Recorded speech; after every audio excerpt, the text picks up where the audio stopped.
Hello, good morning. It's now time for AM News. My name is Denisia Poma Ije. We begin from politics. The flag bearer of the National Democratic Congress, NDC, John Dramani Mahama, will engage the media in Bolgatanga today to wrap up his 4-day tour of the Upper East region. Now, the media encounter dubbed #Mahama Conversations will be broadcast live on radio and television networks across the region and the country.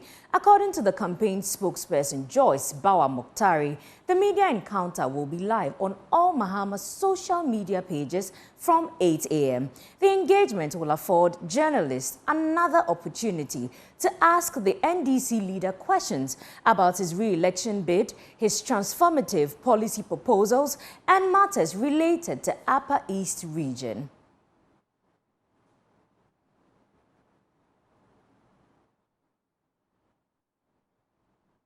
So we have a statement here for you, and it reads: Mahama will hold a media encounter to wrap up the Upper East campaign tour. It says the flag bearer of the NDC, John Dramani Mahama, will engage the media in Bolgatanga on Wednesday to wrap up his 4-day campaign tour. It goes ahead to say, according to the campaign spokesperson, that's Joyce Bawa Mokhtari, the encounter will be broadcast live from 8 a.m.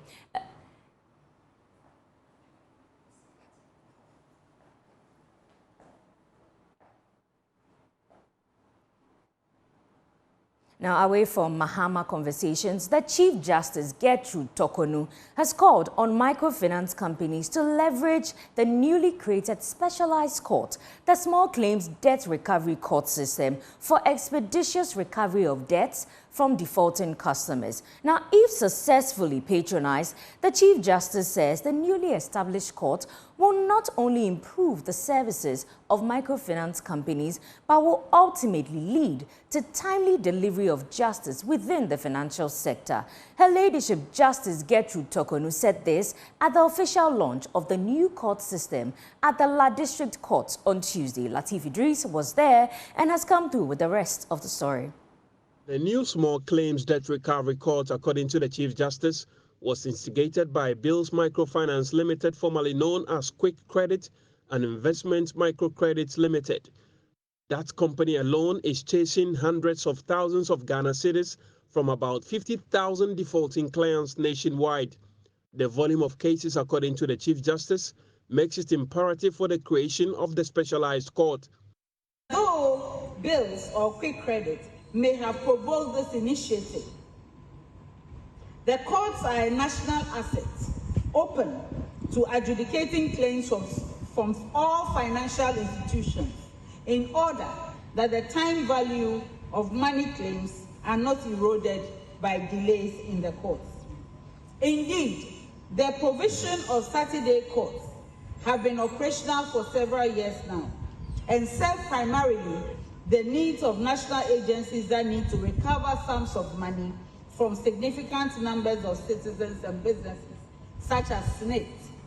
The Municipal Chief Executive for La Dade Kutupong, Solomon Kote Nikwe, says his assembly will leverage on the new court system to recover property rates from property owners within his jurisdiction. As an assembly, we will leverage on the establishment of the court to improve our debt recovery activities, most especially in the areas of defaults and areas in property rates payments. Addressing journalists following the official launch of the new court system by the Chief Justice, founder and board chairman of Bills Microcredit Limited, Richard Ni Amakwe, expressed optimism about how the specialized court will change the face of microfinancing in Ghana and help his company recoup hundreds of thousands of Ghana cedis from defaulting clients. Today, I can confidently say that as an investor, our confidence has been boosted. And you see, when the confidence of investors are boosted in the country, there's only one outcome. The outcome is that the investors would continue to even invest more. And when investors invest more, you can imagine what will happen. The people of Ghana and society at large will benefit. So I think that today is a great day for us as a company, for our dear customers and for the society at large. As part of the pilot program for the new court system, the Small Claims Debt Recovery Court will sit 6 days in a week, from 2 to 8 p.m. on weekdays and from 8:30 a.m. to 4 p.m. on Saturdays.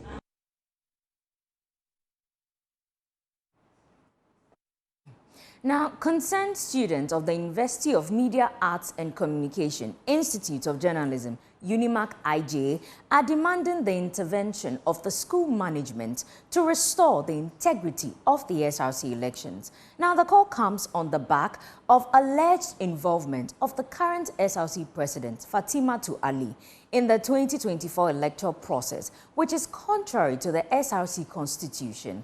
Addressing the media, lead convener of the concerned student, Yakubu Fidaus Mohammed, urged the current SRC president to resign and distance herself from the electoral process and allow management to conduct free, fair and transparent election. Latif Musa has more.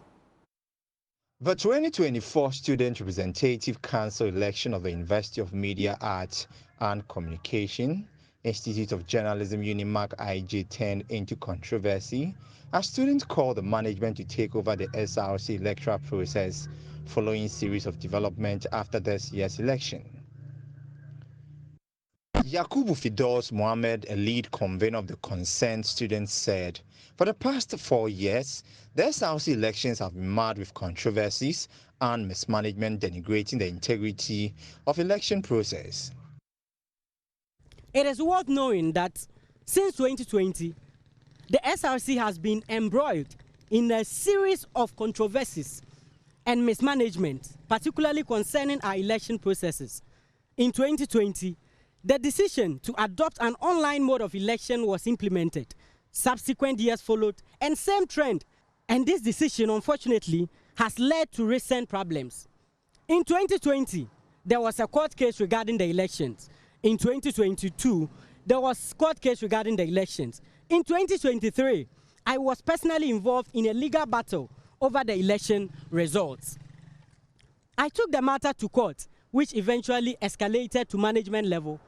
Our current SRC president, Fatimatu Ali, in collaboration with the Judicial Committee and certain members of the Appeals Board, namely Moses Desire Kuyo and Stephen Beto, the current presidential candidate, have engaged in questionable activities. In light of this disturbing development, I am calling on management of Unimac IG to intervene as advised by the EC chair before resigning. It is imperative that management oversees a fair and transparent election to dismantle this chain of corrupt and restore the integrity within the SRC.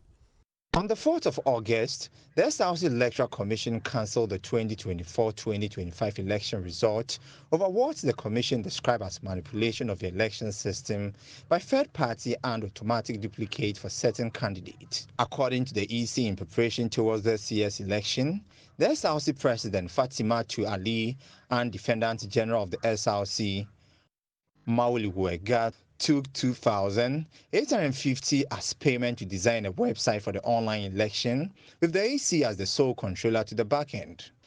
However, the backend was not exclusively handed over to the EC, allowing third parties to manipulate the election result on the voting day. Chairperson of the Electoral Commission, Elizabeth Na Adole Kpakpo Feda, said the SRC President Fatimatu Ali and Defendant General Mauli Wega should be held responsible should anything happens to her after her release.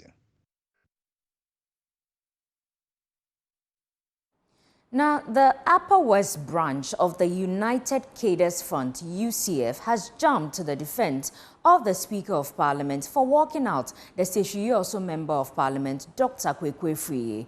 The Seshiri-Oso legislator was walked out of Parliament for what the Speaker deemed as disrespectful comments. At a press conference in Wa addressed by Ghana's former ambassador to Mali, Ambassador Mahmoud Khalid, he says the Speaker did no wrong and wouldn't apologize for his actions. Join News' Upper West Region correspondent Rafiq Salam reports from Wa. The 2024 student Speaker of Parliament Albanson Manak in Sport Babin a couple of weeks ago ordered the marshal in Parliament to walk out the Member of Parliament for Sefiwiaso, Dr. Kwekuafrie, for disrespectful comments. That fatwa by the Speaker ruffled some feathers at the home constituency of Dr. Kwekuafrie. Some residents poured into the streets and demanded an unconditional apology within a week, threatening to take further action if their demands are not met. The Upper West branch of the United Cadres Fund, UCF, at a press conference addressed by former Ghana's ambassador to the Republic of Mali, Ambassador Mahmoud Khalid, says Speaker Alban Babin did no wrong and wouldn't apologize. That the right honorable Speaker is well imbued with parliamentary practice and will do nothing untoward in his sphere of duty. He acted within parliamentary rules and cannot be faulted for his action on that day in Parliament. Ladies and gentlemen, we, the United Cadres Front of the Upper West region, are solidly in support of the Right Honourable Speaker in his bid to bring sanity and respect to the Parliament of the Republic of Ghana. They described the threat by the Sefiwiaso residents as empty and wouldn't sit down on concern for them to run the Speaker down due to their parochial interest. We will not take it kindly for any person or group of persons who, for parochial political interests, seek to malign the Speaker. The United Cadres Front of Upper West region are emphatic about the Right Honourable Speaker not owing anybody or group of persons in apology. The threats from the Sefiwiaso constituency are empty threats and will be countered if any such attempt is made. The Right Honourable Speaker will not apologize. Let the misguided elements in the Sefiwiaso come to the realization that their MP only represents a constituency. The important personality they are ignorantly threatening is a national figure, and they should not attempt. The Upper West branch of the UCF also used the opportunity to sway young cadres into their fold. Reporting for the news, Rafik Salam.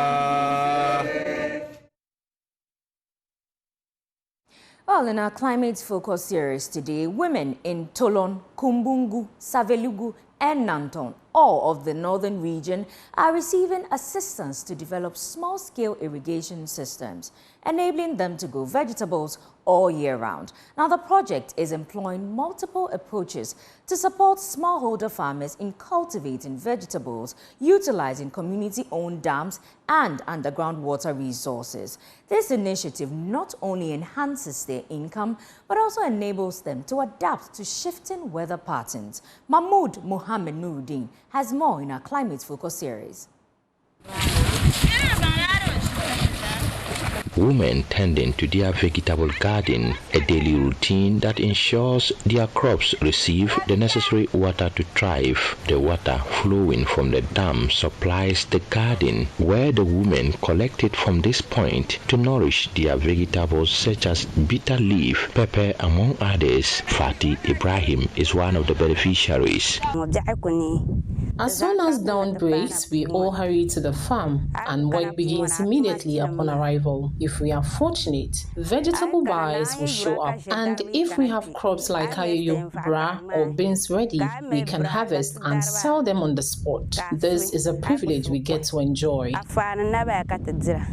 In Kumbungu district, for instance, 30 smallholder farmers, 60% of whom are women, are currently benefiting from the project. Fatih explains that the project has empowered her to assist her husband as the unpredictable weather patterns have hindered their ability to grow crops as they used to.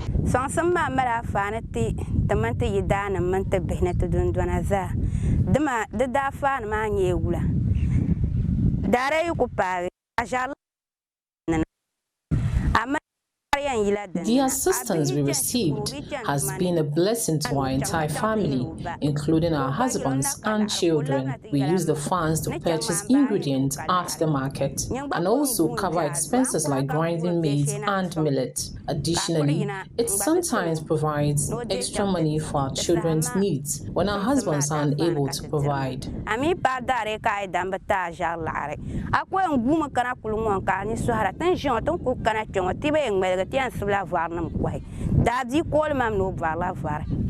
Rafia Moro's experience is similar to Fatih's, as she too has found relief and increased engagement through the project, which has provided her with new opportunities and involvement.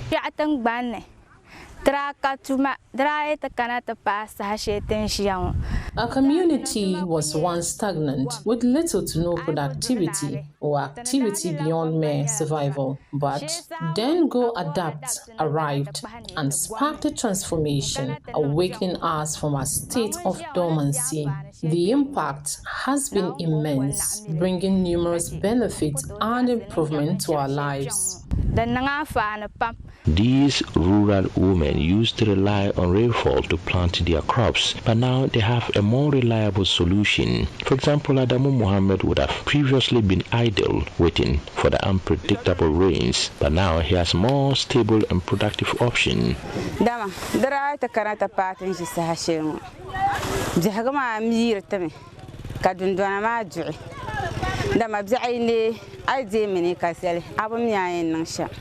In the past, during this time of the season, we felt lost and uncertain about what to do. But now, on Kumbungu market days, if you are unable to attend, you feel incomplete because we have grown accustomed to acquiring essential food items and even setting aside some savings from the sales we generate.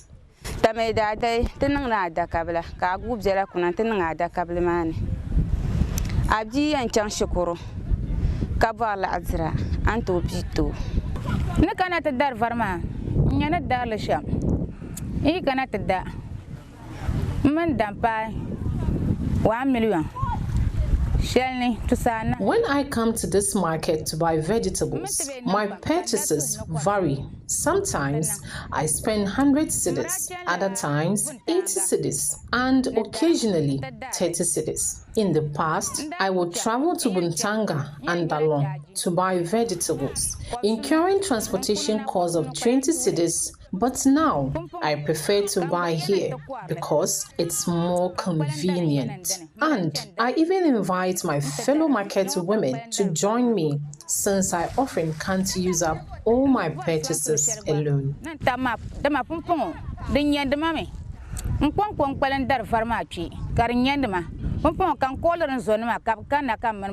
Coordinator for the project, Ibrahim Nuruddin, says the project aims to take women out of poverty and provide stable income for them. Of Piao, particularly the smallholder farmers, are benefiting a lot from the project.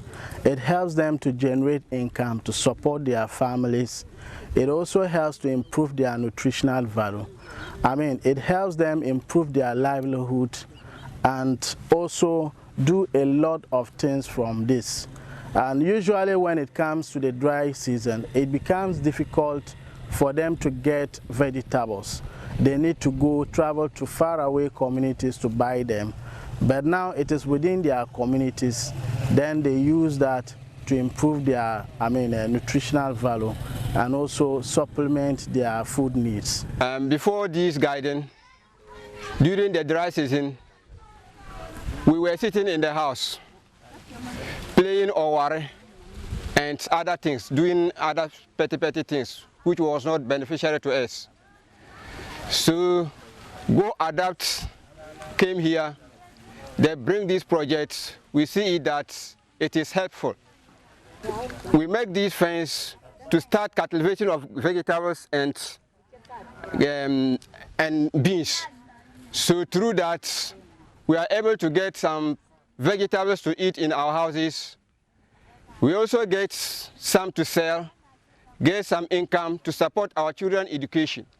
The women expressed gratitude for the Go Adapt project, a collaborative initiative by changing lives in innovative partnerships and youth empowerment for Life Ghana, which they say is transforming their lives for the better. The project prioritizes inclusive climate adaptation planning, empowering the smallholder farmers to build resilience and adapt to the challenges of changing weather patterns. The beneficiaries of the project comprised 1,440 households from farmer groups spanning 24 communities across 4 districts, in addition to 200 households from 2 farmer associations, totaling 1,640 households. And so this project is being implemented in 24 communities and in 4 districts.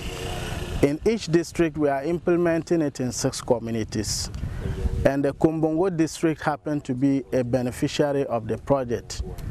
And in Kumbongo district, Twago, which is what we visited today, is one of the beneficiary communities. And Twago is also doing the small-scale vegetable irrigation. For the small-scale vegetable irrigation, we leverage on perennial dams and we leverage on other perennial water sources. I mean, these water sources does not dry up till the dry season, and they can use it all year round for vegetable cultivation. So Twago is a beneficiary, and 30 farmers are benefiting from this small-scale vegetable irrigation, and 22 of these farmers are women, and we have 8 of them being men, and they get a lot of benefits from the projects. A report by Mohamed Nuruddin. Dry season, they have no rain. Well, it's now time for business updates with Benjamin Akako.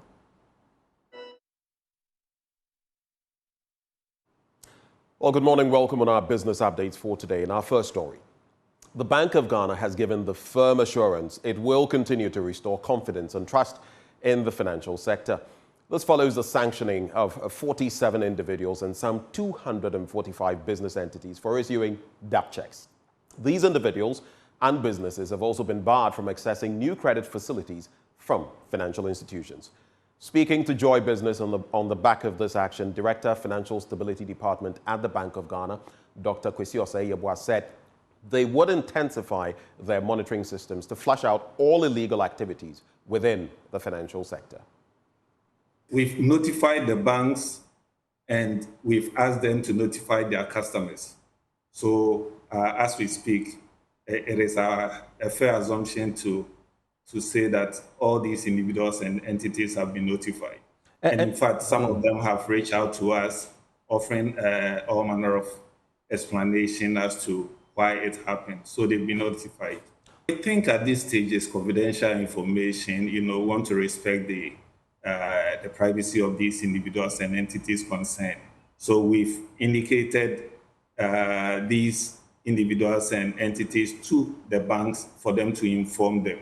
We're doing our usual on-site and off-site supervisory activities, and we're monitoring it. Mind you, this is not a one-off thing. It's supposed to be done periodically. For the next 3 months, we'll come out with the next set of entities, if there are any, and we'll publish those as well. You'd agree with me, if you go to some jurisdiction, you can walk into a store or a departmental store or grocery shop and buy items and issue a check as payment. But in our case, people wouldn't normally accept it, except they wait for it to clear before they will allow you to take the goods out. So we're monitoring it. The ultimate objective is to restore that confidence and trust in check as a payment instrument. Now, more than 40 professional bodies in the country risk being removed from the books of the Register of Companies. This was after they failed to meet the June 30 deadline for filing their annual returns and updating their certificates of membership. Jemima Owari is the Registrar of Companies. What it means is that you'll be on your own. You cannot transact business under the Ghana Bar Association. We are professionals by the fact that we've been called to the bar. But we are all members of the association. I am also a member of the Ghana Bar Association, but that doesn't mean that the right thing should not be done. And so we would advise that to make us comfortable in operating as professionals under the GBA or under the Chartered Institute of Bankers, or any of the professional bodies I've mentioned, and even the Ghana Journalists Association, all of you are part of it.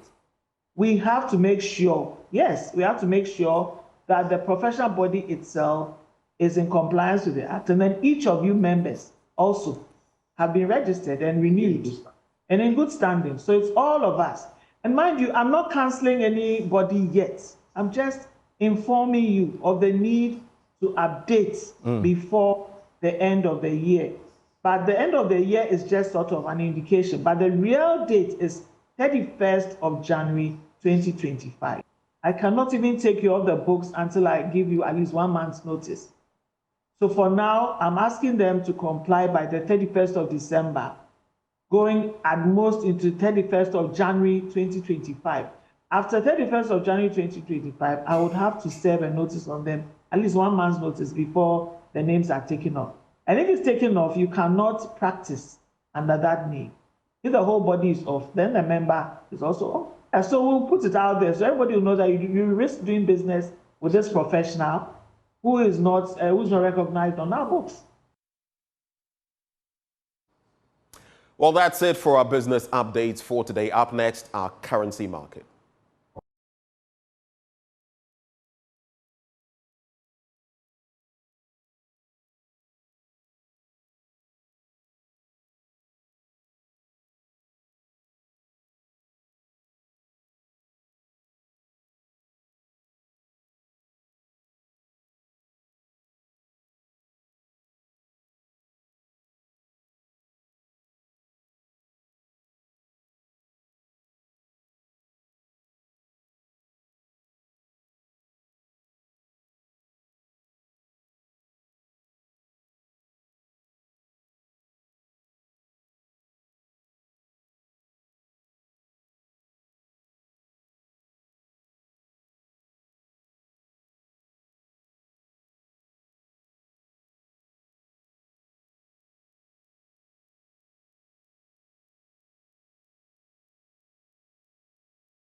Well, that's it for our business updates. Handing over back to Denise Apoma Ejay.